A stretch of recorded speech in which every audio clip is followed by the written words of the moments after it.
నమస్కారం అందరికీ. శనివారం వచ్చిందంటే చాలామంది కొన్ని పనులు చేయడానికి వెనకాడతారు. ఈరోజు ఇనుము కొనొద్దు, నూనె కొనొద్దు, గోర్లు కత్తిరించవద్దు, జుట్టు కత్తిరించవద్దు అని పెద్దలు చెబుతూ ఉంటారు.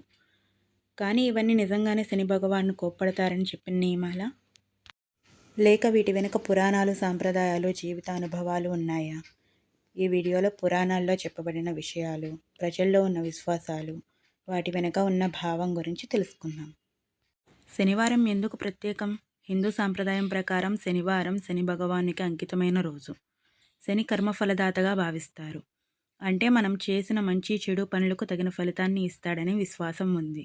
అందుకే ఈరోజు భక్తితో ప్రార్థనలు చేయడం, దానం చేయడం, మంచి పనులు చేయడం చాలామంది ఆచరిస్తారు. అందులో మొదటిది, శనివారం మినుము కొనొద్దని ఎందుకు అంటారు? ఇది ఒక ప్రసిద్ధ సాంప్రదాయ విశ్వాసం. కొందరి నమ్మకం ప్రకారం ఇనుము శనితో సంబంధం కలిగిన లోహంగా భావిస్తారు. అందుకే ఆ రోజు అవసరం ఉన్నా కొనుగోలు చేయకుండా ఉంటారు. అయితే దీనికి అందరూ అంగీకరించే శాస్త్రీయ ఆధారం లేదు. అత్యవసరమైతే కొనడం వల్ల తప్పనిసరిగా అపశకునం జరుగుతుందని నిర్ధారిత ఆధారాలు లేవు. రెండవది, నూనె కొనకూడదా? శని భగవానునికి నువ్వెన నూనెతో అభిషేకం చేయడం లేదా నూనె దానం చేయడం అనేది కొన్ని ప్రాంతాల్లో ఉన్న ఆచారం. దీని ఆధారంగా కొనడం కంటే దానం చేయడం శ్రేయస్కరం అనే భావన ఏర్పడిందని కొందరు చెబుతారు. మూడవది, గోర్లు, జుట్టు కత్తిరించకూడదని ఎందుకు చెప్పారు? ఇది కేవలం శనివారానికే కాకుండా కొన్ని రోజుల విషయంలో కూడా వివిధ ప్రాంతాల్లో ఉన్న సాంప్రదాయం. పూర్వం క్షవరాలు ప్రతిరోజు అందుబాటులో ఉండేవి కాదు. కొన్ని రోజులను విశ్రాంతి కోసం కేటాయించేవాళ్ళు. కాలక్రమేణా అది ఆచారంగా మారిందని కొందరు చిత్రకారులు భావిస్తారు. నాలుగవది, నల్ల రంగుకు శనితో సంబంధం ఏమిటి? శని భగవానునికి నలుపు లేదా ముదురు నీలం రంగు ప్రతీకలుగా భావిస్తారు. అందుకే కొందరు నల్ల నువ్వులు, నల్ల వస్త్రాలు దానం చేస్తారు. ఇది భక్తి సాంప్రదాయాల్లో భాగం.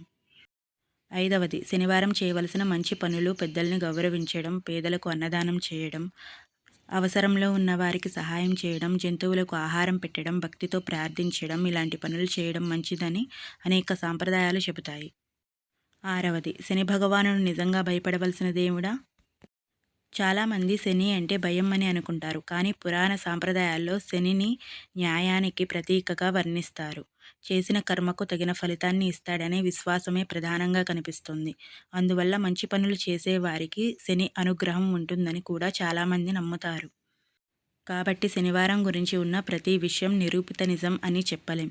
కొన్ని విషయాలు పురాణాల్లో ఉన్నాయి. కొన్ని సాంప్రదాయాలు, విశ్వాసాలు, మరికొన్ని కాలానుగుణంగా ఏర్పడిన ఆచారాలు. మనం భక్తిని గౌరవిస్తూ, ఇతరులకు మంచి చేస్తూ, నిజాయితీగా జీవించడం ఏ రోజైనా ముఖ్యమైన విషయం. ఈ వీడియో మీకు నచ్చితే తప్పకుండా లైక్ చేయండి. మీ అభిప్రాయాన్ని కామెంట్స్లో తెలియజేయండి. ఇలాంటి ఆసక్తికరమైన ధార్మిక మరియు సాంప్రదాయ విశేషాల గురించి మన ఛానల్ సబ్స్క్రైబ్ చేసుకోవడం మాత్రం మర్చిపోవద్దే. ధన్యవాదాలు.